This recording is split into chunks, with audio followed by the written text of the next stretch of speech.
안녕하세요. 심플 채널의 내 사랑입니다.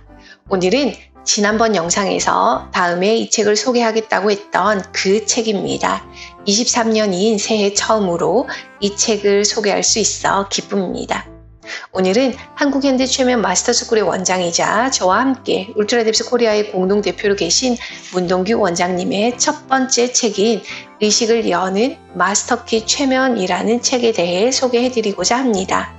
이 책은 문동규 원장님의 최면에 관련한 첫 번째 책으로 국내의 최면에 대해 잘못 알려진 오해들을 바로 잡아줄 수 있는 책이라고 생각합니다. 먼저 파트 1부터 살펴보도록 하겠습니다. 파트 1의 1장에서는 오늘날의 최면 패러다임과 관련해 최면의 의미부터 많은 사람들이 오해하고 있는 변성의식 등 최면에 대한 기본적인 정보들을 누구나 쉽게 읽을 수 있도록 정리해 두었고, 2장에서는 최면 기법의 눈부신 발전 그리고 퇴보라는 챕터로 현대의 발전된 최면 테크닉과 최면의 깊이 테스트, 유도법과 트리거와 앵커링 등에 대한 내용으로 구성되어 있습니다. 3장에서는 상담 및 힐링의 도구, 최면이라는 챕터로 구성되어 있고, 4장에서는 최면과 잠, 히프노슬립에 대한 내용으로 잠이 포함되어 있는 깊은 최면 상태에 대해 이야기를 하고 있습니다. 그리고 5장에서는 최면의 발자취에 대해 간략하게 정리를 했으며, 최면의 시작인 메즈머리즘과 20세기의 최면의 눈부신 발전에 대한 흐름을 정리했습니다. 파트 2로 넘어가면 최면의 원류인 메즈머리즘에 관한 이야기, 그리고 파트 3로 넘어가면 최면을 넘어선 이완론, 울트라뎁스 프로세스에 대한 이야기들을 정리해둔 책입니다. 이 책은 최면을 공부해보고 싶다고 생각하는 분이 계신다면 누구나 읽어 내려갈 수 있는 책이며, 최면에 대한 오해에 대해 풀어주는 책이라 생각합니다. 울트라뎁스라고 하는 분야는 많은 분들께서 생소하고 낯선 용어이기 때문에 많이 어색할 수도 있습니다. 이것은 울트라뎁스에 관한 이야기는 이 책에서 처음으로 소개되어졌기 때문에 당연히 모르는 분들이 많이 계실 텐데요. 오늘은 파트 3의 내용에서 이야기하는 울트라뎁스 소개와 관련해 읽어드리겠습니다. 오늘 제가 여러분들과 함께 공개하고 싶은 책 내용은 잠자는 예언가로 많이 알려진 사람이죠. 에드가 케이시에 대한 이야기와 잠재의식에 관한 부분에 대해 읽어드리겠습니다. 책 261페이지에서 267페이지에 소개되어 있으며, 에드가 케이시와 울트라뎁스 그리고 잠재의식은 알고 있다까지 읽어드리도록 하겠습니다. 에드가 케이시는 미국에서 가장 불가사의한 사람, 그리고 잠자는 예언가로 알려져 있다. 그가 했던 대부분의 예언은 일반적이지 않은 독특한 최면 상태에서 리딩이라는 과정에 의한 것이었기 때문이었다. 그가 했던 리딩 과정은 잠자는 듯한 상태에서 그의 잠재의식이 여러 가지 말들을 하면 이를 제3자가 기록하는 형식이었다. 그가 이러한 독특한 최면 상태에 들면 자신의 의식도 전혀 알 수 없는 일들에 대해 놀랄만한 정보들을 꺼내놓았다고 한다. 그는 의학 공부는 고사하고 학교 교육 7학년이 전부였음에도 불구하고 이 상태에서 피지컬 리딩이라는 과정을 통해 환자에 대한 투시를 행하고 난해한 의학 용어를 사용하며 수천 명의 난치병 환자들을 진단하고 특정 문제에 대해 해결책을 제시해 주었다. 그가 남긴 치료법들은 현대에 새로이 연구되면서 다양한 질병 치료에 도움을 주기도 하며 큰 성과를 거두기도 했다고 한다.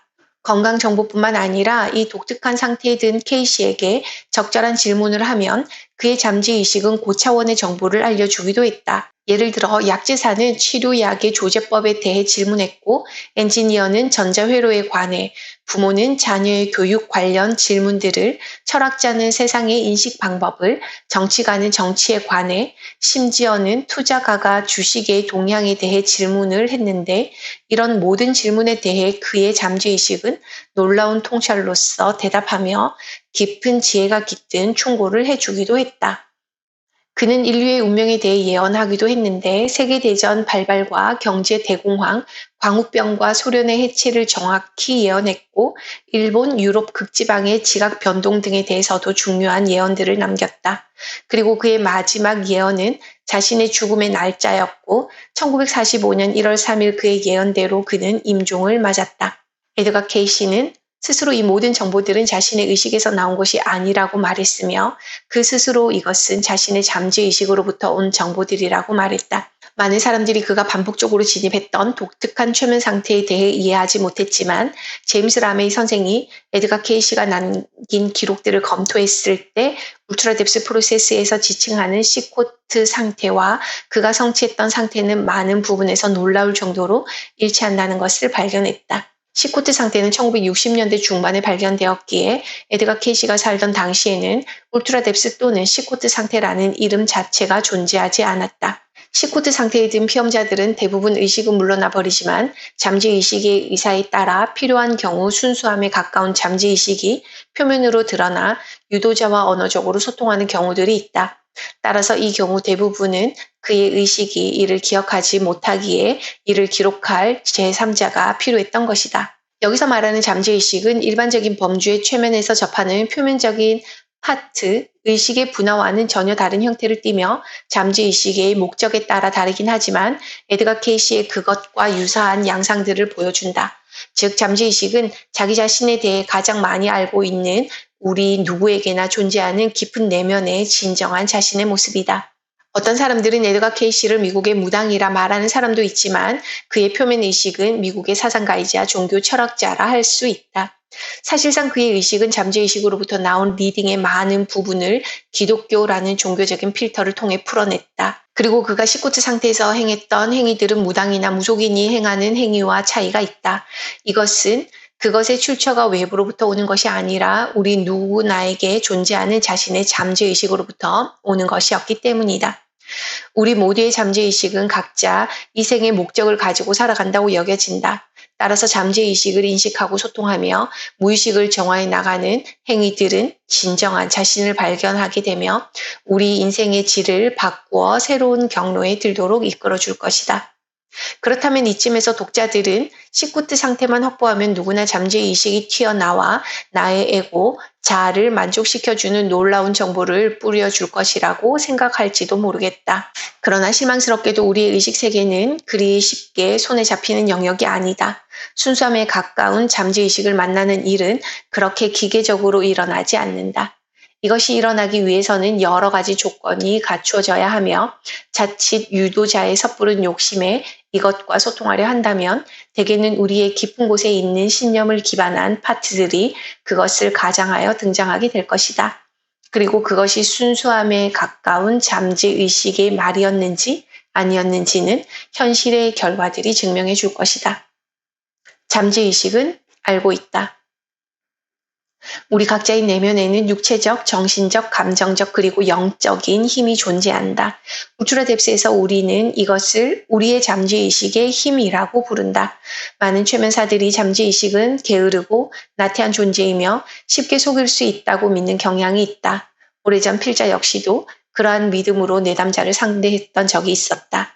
그러나 우리가 경험한 잠재의식은 결코 의식의 비판력을 우회하기만 하면 속일 수 있는 멍청한 존재가 아니었다. 사람의 뇌만을 대상으로 한다면 어느 정도 착각과 영향력을 행사할 수 있다. 그것은 자극에 반응하는 프로그램이기 때문이다. 그러나 울트라 뎁스에서 경험한 잠재의식은 뇌와 구별되며 우리의 편협한 현재의식이 나쁜 목적을 갖고 간단히 속일 수 있는 그런 대상이 아니다. 오히려 멍청하다고 부를 수 있는 것은 우리의 표면의식 또는 에고라고 할 수 있을 것이다. 내담자의 잠재의식은 이미 유도자의 당신이 가진 의도를 알고 있다. 잠재의식은 우리의 현재의식보다 훨씬 거대하며 훨씬 다양한 채널을 갖고 있는 고차원의 주체이기 때문이다. 이것을 잠재의식이라는 이름으로 부르는 것이 마음에 들지 않는다면 상위 자아, 영적 가이드, 안내자, 본성, 신성 등 독자들의 논리체계에 만족시킬 수 있는 다른 어떠한 이름으로 불러도 관계없다. 그러나 우리의 경험에서 알 수 있는 분명한 것은 모두의 내면에는 현재의식과 다른 순수의식이 존재하며 그것은 우리가 영감이라고 부르는 것의 원천이라는 것이다. 필자는 이 책을 읽는 독자들에게 잠재의식에 대해 그냥 이렇게 간단히 설명하고 싶다. 잠재의식은 우리 내면의 순수한 나라고 말이다. 특정한 의식의 틀이나 학습과 경험을 통해 만들어진 기억이나 패턴이 아니라 그것과 분리된 내면의 깊은 에너지, 즉 우리가 영감이라고 부르는 것의 주체라고 말하고 싶다. 만약 유도자인 당신이 내담자에 대해 불순한 의도를 가진다면 내담자의 잠재의식은 당신이 말하지 않아도 그것을 인식할 수 있으며 결코 당신에게 그러한 깊이를 허락하지 않을 것이다. 당신은 그 내담자와의 작업에서 영구적으로 진정한 깊이를 얻을 기회를 얻지 못할 수 있다. 실제로 제임스 라메이 선생의 제자들이 실습 중에 몇몇 그러한 일들이 일어났었고 해당 피험자의 잠재의식은 선택적으로 특정인의 유도에 대한 허용 깊이를 제한했다. 한 사람의 치유를 촉진하기 위해 필요한 작업을 하는 것 또한 최면가나 유도자가 아니라 그 사람의 잠재의식이다. 따라서 울트라뎁스 프로세스에서는 특정한 목적을 달성하기 위해 암시를 주는 것이 필수적이지 않다. 이것이 기존의 최면과 구별되는 울트라뎁스 프로세스만의 특징들 중 하나이기도 하다. 진정한 뎁스, 깊이를 추구하는 사람들은 결코 얄팍한 속임수를 쓰거나 내담자를 통제하려 하지 않는다는 사실을 꼭 기억하자. 미국에는 최면 분야에서 전문성을 갖고 수십 년씩 활동해온 많은 상업 최면사들이 있다. 그들 중 많은 수가 왜 평생을 매진했음에도 제임스 라메이 선생이 경험했던 그러한 깊이에서 잠재의식이라 불리는 그런 부분들을 경험하고 소통할 기회들이 없었는지 한 번쯤 생각해 보아야 할 부분이다. 결국 그들이 선택하는 것은 속임수라는 손쉬운 방법이었다. 물론 이것은 일부 비윤리적인 사람들에 대한 이야기이다. 앞서 언급한 일부의 사람들을 제외하고 비록 울트라뎁스 프로세스와 같이 깊이 분야에 특화된 최면 분야를 연구하지 않았다 하더라도 오랜 시간 최면 분야에 매진해온 최면사들 중에는 몇몇 이해하기 힘든 잠재의식의 반응들을 경험한 사람들이 많다. ABH의 테드 제임스 박사 또한 그러한 몇몇 사례들을 경험했음을 이야기했을 뿐만 아니라 파츠 테라피의 대가인 로이 헌터 선생 또한 그와 관련한 경험들이 있다고 했다. 로이 헌터 선생의 경우 어느 한 내담자와 파츠 테라피 상담 중에 그 내담자의 상위 자아 파트와 대화를 나누고 있었다고 한다. 그런데 내담자의 문제에 대해 말하던 상위 자아 파트가 갑자기 로이 헌터 선생에게 당신 집에 이러이러한 문제가 있으니 이런 것들을 해결하기를 바랍니다 라고 말한 것이다. 그는 무척 놀랐다고 한다. 왜냐하면 그 골치 아팠던 개인적인 문제에 대해 그 내담자가 전혀 알 리가 없었음에도 그가 먼저 그 문제의 세부 사항을 언급했을 뿐만 아니라 완벽한 해결책까지 제시해 주었기 때문이었다. 그리고 실제로 그 문제는 말끔히 해결되었다고 한다. 로이언트 선생의 경우 과거 이런 종류의 이야기들에 매우 회의적인 사람이었지만 70대 중반의 지금에 이르러서야 비로소 자신의 상위 자아, 잠재의식이 아닌 다른 무엇이라 불러도 좋다에 대해 알아차리고 적극적인 소통을 행하고 있다. 울트라뎁스 프로세스에 의미하는 잠재의식은 파츠 테라피 등에서 다루는 파트라는 개념과는 다르다. 당연히 울트라뎁스 프로세스에서 이러한 현상이 더욱 빈번하게 나올 수 있고 보다 순수한 부분과의 접촉이 일어날 수 있다. 유도자가 이미 질문하기도 전에 내담자의 잠재의식이 그 질문에 대한 대답을 말해주는 경우도 있으며 때때로 유도자와 내담자 간의 언어를 넘어서는 소통이 일어나기도 한다. 이는 최면과 메즈머리즘 등의 고서적 기록에 등장하는 마그네틱 썸넨필리즘에서 자주 관찰되었다고 하는 초상 현상들에 관한 기록들과도 유사성을 보인다. 자, 오늘은 여기까지 읽어드립니다. 문동규 원장님은 20대 시절부터 전통적인 최면을 접했지만 전통적으로 진행했던 최면의 테크닉들은 그리 오래가지 못했던 것 같습니다. 그 이후 문동규 원장님은 최면에 대해 시야를 넓히기 위해 많은 해외의 자료들을 접하게 되고 많은 스승들을 만나게 됩니다. 최면의 선진국으로 알려져 있는 유럽이나 미국 등 여러 명의 스승들을 만나고 배우고 성장해 나가면서 계속해서 실력을 쌓고 겸손하고 묵묵하게 최면이라고 불리는 이 상담 도구들을 내담자 중심의 최면 상담으로 국내에 자리를 잡을 수 있도록 계속해서 노력을 하고 있는 인물입니다. 지금은 KMH 한국최면상담학회의 이사장으로 한국에서 최면이 제대로 성장하고 발전할 수 있도록 여러 이사들과 함께 업그레이드를 하고 있습니다. KMH 한국최면상담학회에 관심 있으신 분들께서는 아래 더보기란에 링크 걸어둘 테니 학회 유튜브도 참고해 주시기 바랍니다. 그리고 오래전에 올린 저의 영상이긴 하지만 문동규 원장님의 두 번째 책인 최면 서드 제너레이션 에고를 넘어서라는 책의 영상도 제 채널에 올려뒀으니 관심 있으신 분들께서는 링크를 클릭해 주시면 감사하겠습니다. 이 영상 또한 끝까지 시청해 주셔서 감사드리며 마지막으로 구독과 좋아요 눌러주시면 감사하겠습니다.